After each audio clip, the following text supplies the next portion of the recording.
दोस्तों नमस्कार। मैं डॉक्टर राघवेंद्र राय अपने नए वीडियो में नए ब्लॉग में आपका स्वागत करता हूं। आज मैं आपको ले चल रहा हूं एक नए शहर के लिए, नागपुर, जिसके इंफ्रास्ट्रक्चर ग्रोथ बहुत फास्ट है और बहुत ही रोबस्ट ग्रोइंग सिटी है। नागपुर बस, ट्रेन और फ्लाइट सबसे कनेक्टेड है और चूंकि मुझे उदयपुर से नागपुर जाना है तो मेरे को फ्लाइट पकड़नी है अहमदाबाद से। और क्योंकि अहमदाबाद से फ्लाइट पकड़ने, इसलिए मैं उदयपुर से अहमदाबाद कैब से जाऊंगा और वहां से मुझे फ्लाइट पकड़नी है। तो बाय बाय, चलते हैं नागपुर के लिए, पहले अहमदाबाद।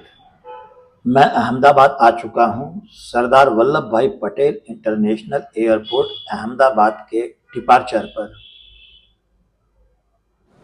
मैं अभी अहमदाबाद एयरपोर्ट पर हूँ और ये गेट नंबर 7A से, यहीं से मेरी फ़्लाइट है नागपुर के लिए, जो अभी नहीं आई है और थोड़ी देर में ये फ़्लाइट आने वाली है।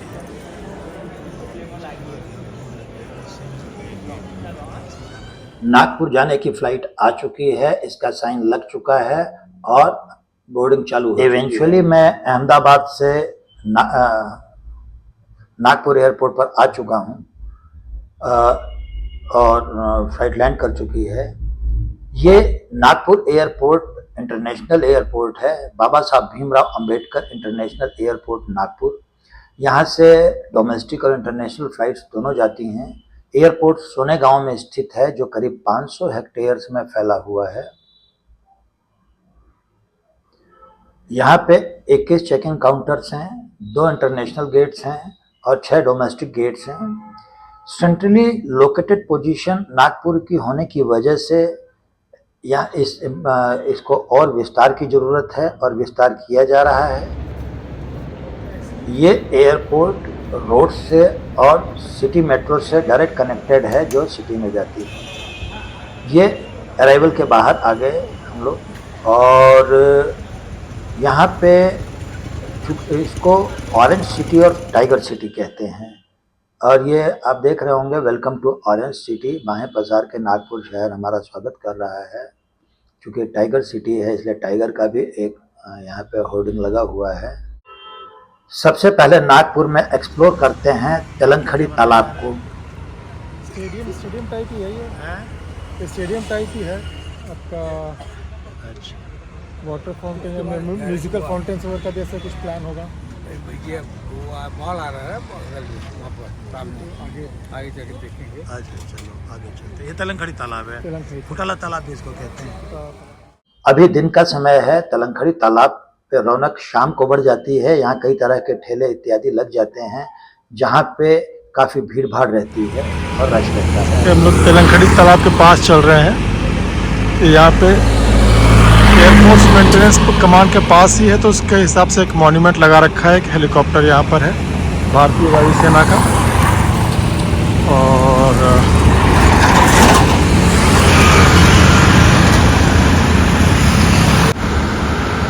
पीछे स्टेडियम बना रखा है, जहाँ से आपको वाटर म्यूजिकल फाउंटेन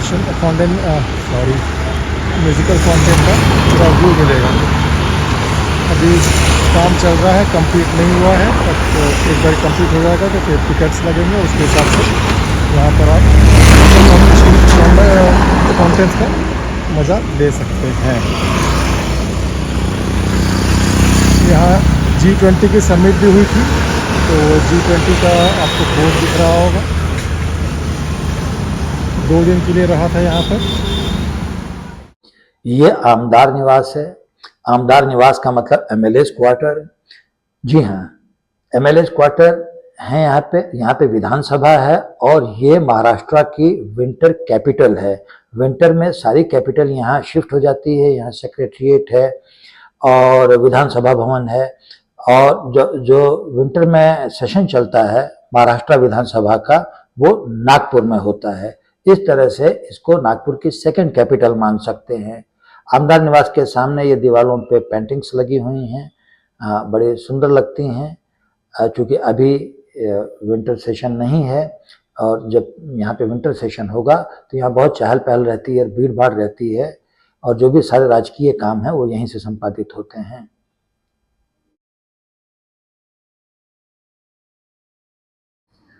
दूसरा स्पॉट मैं एक्सप्लोर करता हूँ, अंबाझरी लेक। अंबाझरी लेक है जिसके किनारे हम लोग आए हैं। और क्यों इसकी क्या विशेषता है अंबाझरी लेक की, बंटू? ये खाली एक वाटर रिजर्वायर है। जो नागपुर को सप्लाई होती है क्या हाँ, पानी इसकी? हाँ, और ये मैन मेड है। अच्छा।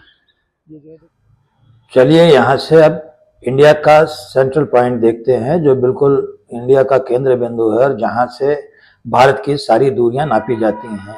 उसके पहले एक 0 माइल फ्रीडम पार्क बना हुआ है, करीब 100 मीटर दूर यहाँ से वो सेंटर पॉइंट आता है।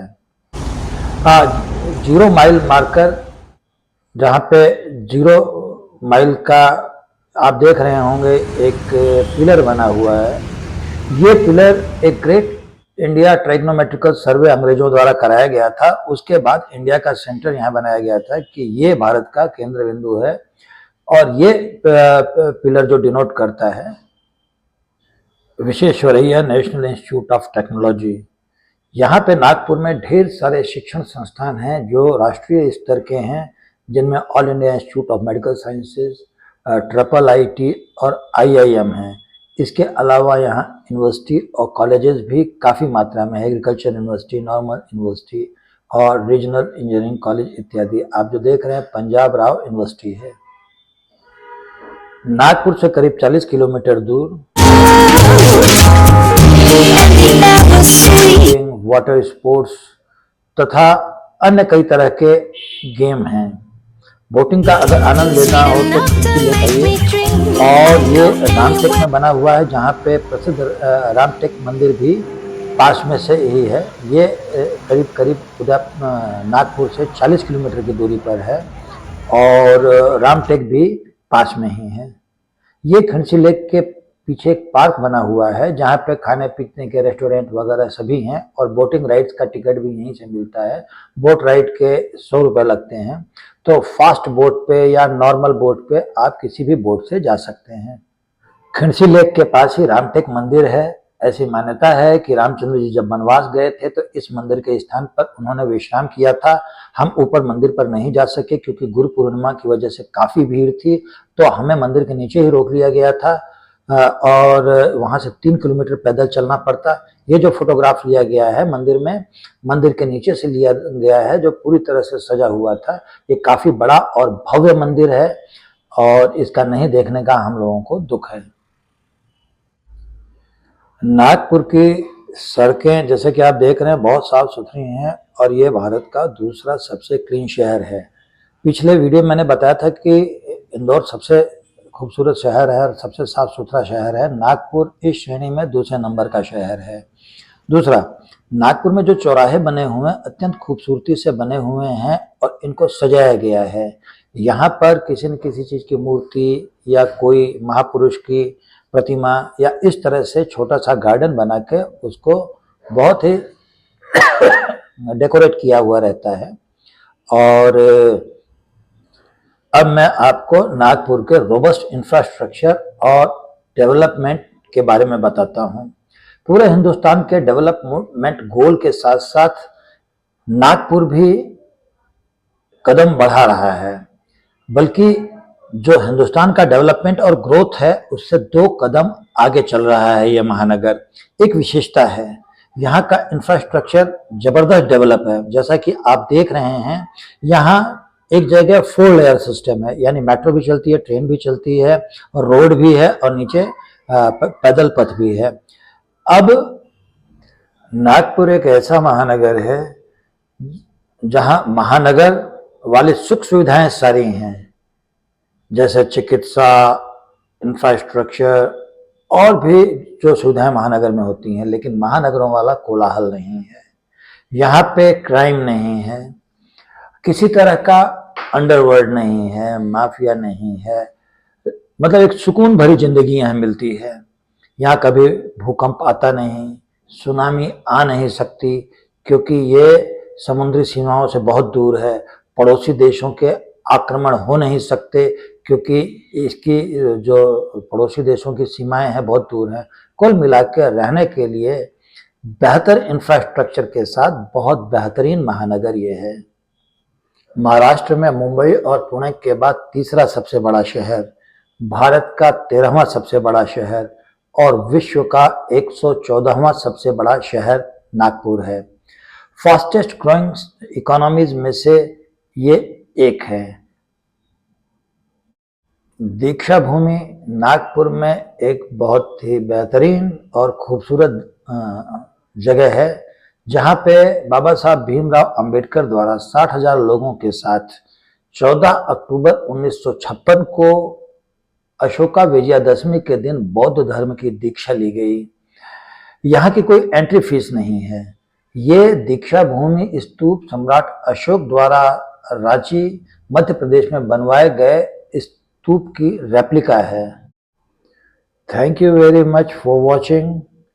Please share the video, give your like and comments as usual. Very thanks for watching. Thank you very much.